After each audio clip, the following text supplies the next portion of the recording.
Hey everybody, welcome to Around the Twist episode 215. It is July 29th, 2015, and it is freezing in my basement. Holy buckets.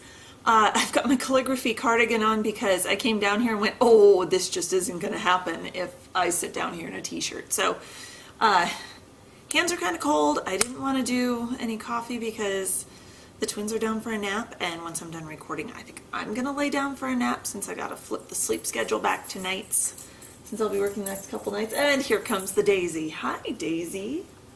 Come on, Munchkin. Don't step on Phoebe's butt. Okay, never mind. You're not gonna get to see them. Phoebe's laying down under my chair. If you hear panting, wheezing, lip smacking, that's her. If you hear jingle tags, that's most likely Daisy tearing around bringing me toys because she thinks I'm neglecting her. So, hopefully, I hadn't realized until I put last week's show up how awful the framing was. Why are you guys not telling me this? I thought I had to sit way down low to get myself plenty in frame, and yeah, I didn't realize you were seeing like here, and I had all this space above me. So the chair's a little higher this week. I'm still trying to, it's hard because I set it up and I look through and go, yeah, that looks about right. And then I actually sit here and I can't see the back of the flip, so I don't know how the framing looks. So I'm guessing, please, please, please let me know how it is. Hopefully it's better. But I've actually got a little bit of knitting on everything except the redemption sweater, because I don't know why I can't get back into that, but a little bit of knitting on all the other 4 things that I've got on the needles. So first thing, oh, excuse me, sorry, I've got a tickle in my throat, so if I clear my throat a couple times or cough, I'm very sorry. First thing is the Yowza Weigh It Shawl, number 3, by Susan B. Anderson. I am knitting this up in Miss Bab's Yowza What a Skein in the Berlin colorway, which is the color done in the pattern, which I did not realize. And I am very, very glad that I checked the pattern on this. So last week, I think I was at like 4.4 or 4.8 ounces left, and I checked right before I came down here, and I've got 3 ounces left in my skein. Oh, and pooh, the light. If the lighting's a little off, I'm sorry. I forgot to turn on the can lights that are up here, but I've still got, I think I didn't do it because I realized I've got really good natural light coming in right now. So I'm sorry if the color's a little off. It looked fine through the viewfinder when I peeked through, so sorry. But this Berlin, it's very dark. It's kind of a dark, dark rainbow, almost like someone took and threw asphalt on top of a rainbow, which is kind of an awesome way to describe it. So yeah, 3 ounces left. My original skein was 8.8 ounces. Oh, what did you bring me, Daisy? Did you bring me a toy? No? Okay, never mind. She's just sitting under my desk staring at me. No toy in sight, no tennis ball, no nothing. So it's all squinched up on the needles. I'm knitting this up on an US 8, a 5mm needle. And there's kind of what it looks like from the center. It's, of course, it's all scrunched. I can't spread it out to show you because I'm out of space on the needles. But I'm glad I looked at the pattern because I was knitting madly away on this last night and this morning. And, yeah, I didn't do much since last week. You can see my little stitch marker there. So I did maybe an inch, maybe like 8 rows. And I weighed it. It had the 3 ounces left, and I was like, huh, I wonder what I have to go to. And for some reason, I had it in my head that I needed to go down to like 2.2 or 2.4 ounces. So I thought I still had a ways to go.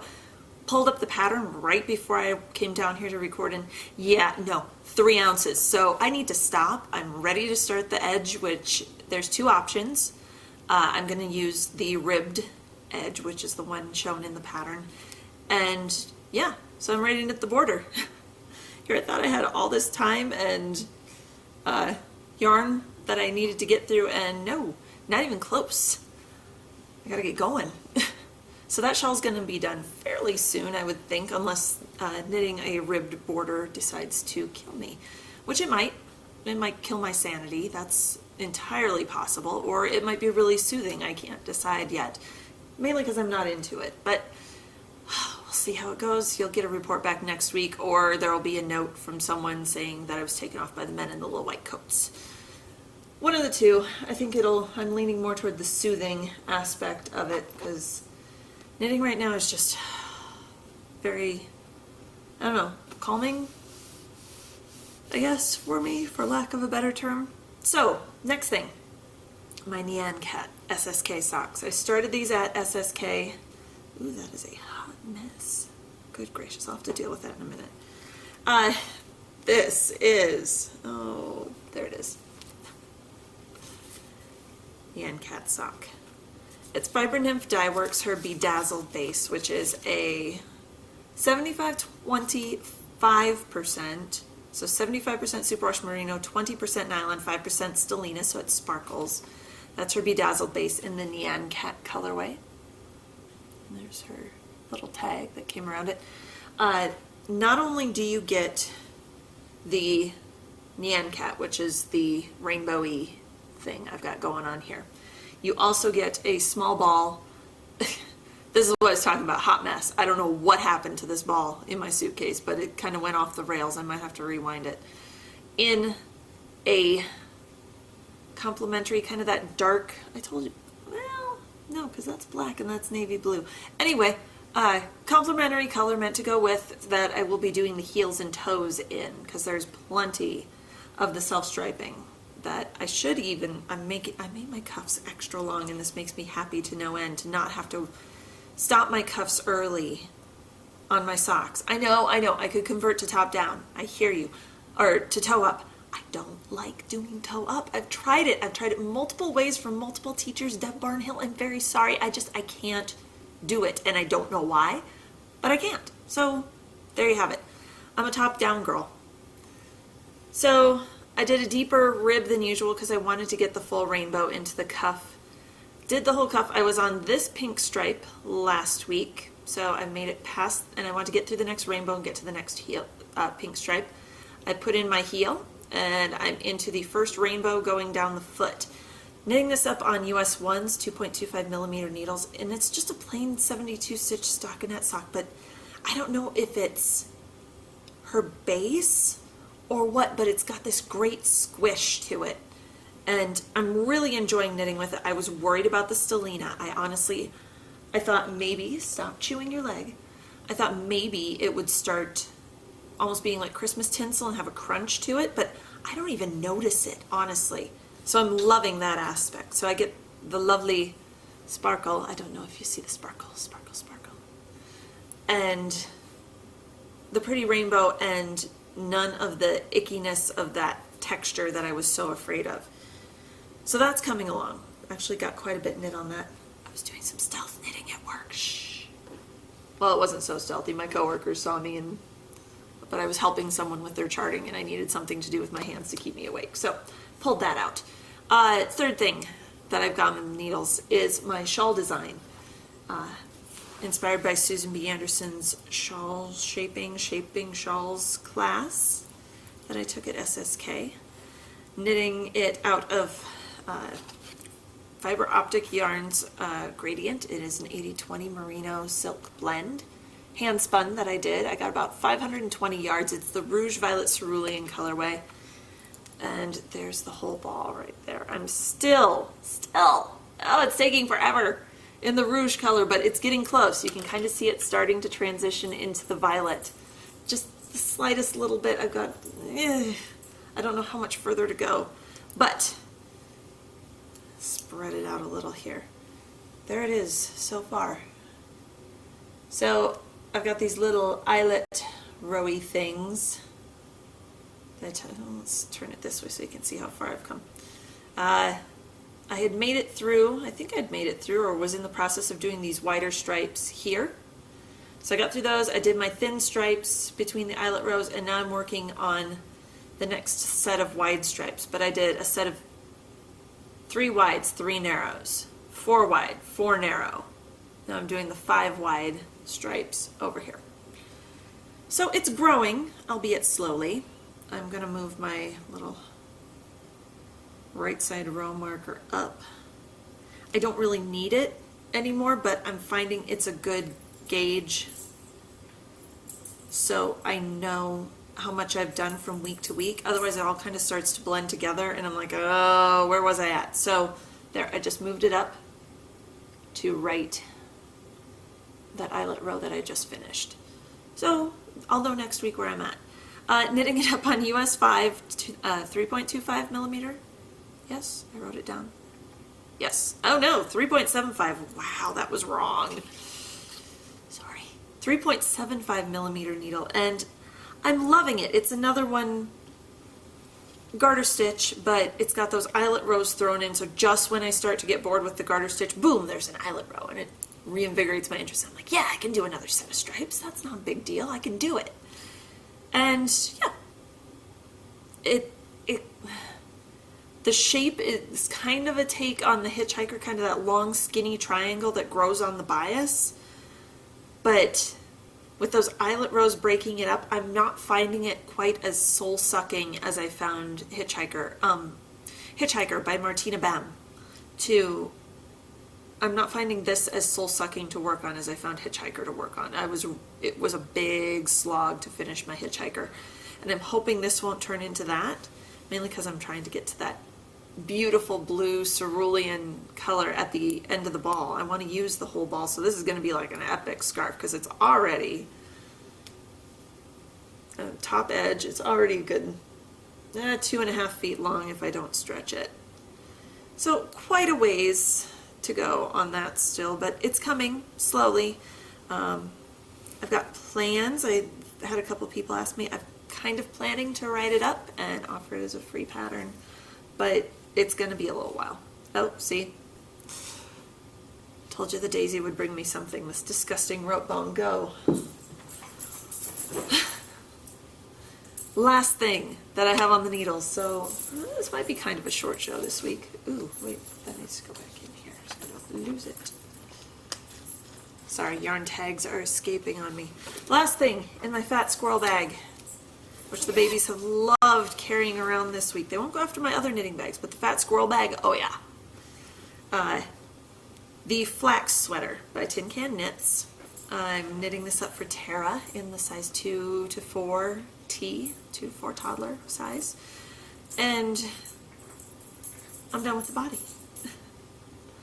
Obviously it's pulling in because you use the smaller size needles on the bottom, but pattern is Tin Can Knits pattern. It's called Flax. It's very generously sized for a free pattern. Everything from newborn up to, I think it's like 4XL. I can't remember what the chest circumference is on it, but very generously sized. I was worried about how big this was going to be, if this would serve them through next winter, because obviously, hello, it's July. They're already in 24-month clothes, kind of inching toward that 2 toddler, but I want this to last them hopefully a couple winters. Plan is to knit the 2T size. I knit the body to the length that it calls for. I mean, my kids are long, whether both in the body and in the legs, so I'm almost thinking I was going to add an extra inch, and then I looked at it and went, no, let's leave it. And so for next winter, if I see they're starting to grow a little bit more, I can pull out the extra yarn that I have and rip out the bind off and tack a little more on the sleeves and the bottom, although I'm going to have to lengthen the sleeves. So the main appeal, I guess, design element of the Flax pattern is this. It's got a garter stitch panel running down the top of each sleeve, so that's kind of what keeps your interest, although otherwise it's a top-down sweater with raglan shaping, and it's just a straight down sweater, 1x1 rib, and yeah, knitting up in, ooh, sorry, forgetting the yarn, Cascade 220 superwash in the lovely 805. So imaginative, those people at Cascade, for naming of their yarn colors. I just had to break into the second ball. Was it partway into the, oh, sorry, let me find my ends here. I was just, there's my ends where I put in the second ball. So just inside the ribbing. I was like, really? I can't squeak the entire body out of one skein? Really? It's okay, that's why I have 3 balls. So I just have the sleeves left to do on Tara's sweater, and then I can start Gabe's little one. I almost had a huge boo-boo. Well, it wouldn't have been a huge boo-boo, but it would have kind of been bad. I had done like a round and a half of the bottom ribbing on the body using the size 8, the larger needle size. You knit it on 6s and 8s. The ribbing's all done on 6s. And yeah, I realized that, so I had to tink back and then reknit the ribbing, but it wasn't too awful. So yeah, ready to go. Zoom hopefully on the sleeves, although I don't know why I have an issue with sleeves. They're a smaller circumference. You'd think they'd go faster, but no. But we'll see. We'll get going on that this afternoon, evening. And that's it for what's on my needles. Like I said, I've got tonight, I need to flip my sleep schedule around, so I'll be staying up as late as possible, and that entails a lot of knitting. Might hit up the cross stitch because I have something new for Pokey Things. I'm still working on the the Once Upon a Time sampler from Frosted Pumpkin Stitchery. Haven't touched the thing. It's been sitting, in fact it's right here, sitting down here, and I haven't had a chance to stitch on it. So hopefully I'll be able, that face, I'm gonna have to show you guys. Okay, if you get motion sick, close your eyes. I'm very, very sorry. I'm gonna move the camera, so here we go. That's the face that I'm dealing with. That's the rope bone that she wants me to throw, that she is giving me. That face. I'll pull this back, see if you can see the ears, how epic the ears are. Oh, Daisy. Do you want me to throw the bone? Throw the rope bone. Is this what you want? Go get it. So, obviously, and she brings it back. So that's what I'm dealing with the entire time I'm recording, is that face staring at me from under my desk. Another look into Round the Twist, behind the scenes. So, Pokey Things. I haven't stitched, however, I did receive, I think I told you last week, I had ordered a kit from Frosted Pumpkin Stitchery for A Very Merry Christmas Town, which is their current mystery knit-along that they're doing. Okay, no. So the kit came, and of course I had to undo it. It was all wrapped up and be-ribboned and everything. So what I ended up getting, I got a cute little Frosted Pumpkin Stitchery, which has Sugarloaf and Jack, I think are the names of their two little pumpkins. And it came with a free little cupcake pattern on the back. A thread minder card that is coded for what the symbols are for A Very Merry Christmas Town, which is a mystery stitch along. So the first clue is already out, or it came out this last week, I believe. So I'm behind already, but I have no delusions that I'm going to finish this in time. It also came with 2 colors of the Gentle Art hand-dyed floss, which it says right on the thing, on the back of the floss, that our sampler and Simply Shaker threads are color fast. However, we recommend the following procedure. Rinse threads in hot water before stitching. Blot on a white paper towel to test for any excess surface color. If color shows, rinse and blot again. Hang up to dry, then stitch as usual. And then your piece may be gently washed afterwards. So I ran these babies under hot water in my kitchen sink, blotted them dry. I had no runoff. I had no surface dye, nothing. So we're good to go. That's why they look a little bit raggedy. They were all nice, but nah. So I got those 2 colors. I got a different kind of sparkle. This is Krennic Metallics. So we'll see if this is any better than the metallic sparkle from DMC. I really hope it is. They sent a little pack of Bon needles, which I need more needles, so that's good. And then a piece of Crystal Arctic Aida from Picture This Plus. So it's a hand-dyed fabric. And the crystal, obviously, it's sparkly. And the Arctic is the colorway, and it's this, I haven't gotten it under really good light yet, so it's a very pale blue. And then they sent me all the colors of DMC that I will need. Now, yes, I know I could have ordered everything myself and used the DMC in my stash, but I didn't feel like it. I didn't want to have to wait for the hand-dyed threads. Which I ended up having to because I was late getting in on the pre-orders. They were already sold out. Or on the kits that they had in stock when it went live, they were already sold out. So I actually had to pre-order my kit, which is why mine came a couple days late. So it's all kitted up in its cute little plastic bag, ready to go for when I'm ready to stitch it, which we'll see if I start it tonight. I'm probably going to work a little bit on the Once Upon a Time Stampler. I haven't stitched in a few weeks and I'm kind of missing it. I've been big into the knitting, which for a while it was opposite there.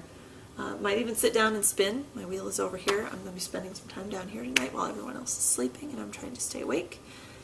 And yeah, so various and sundry other things. There might be a job change in my future. A spot has opened up on day shift at my work. We had a few people leave recently and they have need for a house supervisor, charge nurse on days, and then hubby and I could be on the same schedule. I could see the babies. I wouldn't have to worry about coming home from work in the morning only to have him go to work, so I have to stay awake until the babies go to sleep, which has been around 11:30, and that's getting really hard to do, and it's been hard on me, hard on my body, stressful on all of us. So I have to let them know by the end of this week if I'm going to take that day shift position. I really, really want to. However, here's the other kicker. I'd also like to be able to work a couple of the same days as the hubby so that we could have a couple days off together. Currently, we're on completely opposite schedules. And if we don't have childcare, we'd have to continue to do that. Where he would work 4 days out of the week and I'd work the opposite 3. And that would kind of suck. So currently looking for childcare. Both of the larger daycare / preschool things in my town are full for their age group and have a waiting list of more than a year. So that's definitely not going to work. So right now I've got feelers out in the area, hopefully to find someone. I mean, I only truly need them watched like 2 days a week because I'd like to have us overlap 2 days and then go from there. But if we have to, we can work opposite schedules, and when we slowly find someone, then we can make it work. We'll see. I think I'm going to tell him I want the day shift job and to keep us on an opposite schedule pending childcare being lined up. So we'll make it work. Well, it has to work because 11 years of working nights, and I'm finally giving in and going to day shift. So we'll see how it affects the family, how it affects everything. And yeah, we'll make it work. So hopefully next week I'll be coming to you with some better news. And until then, happy knitting.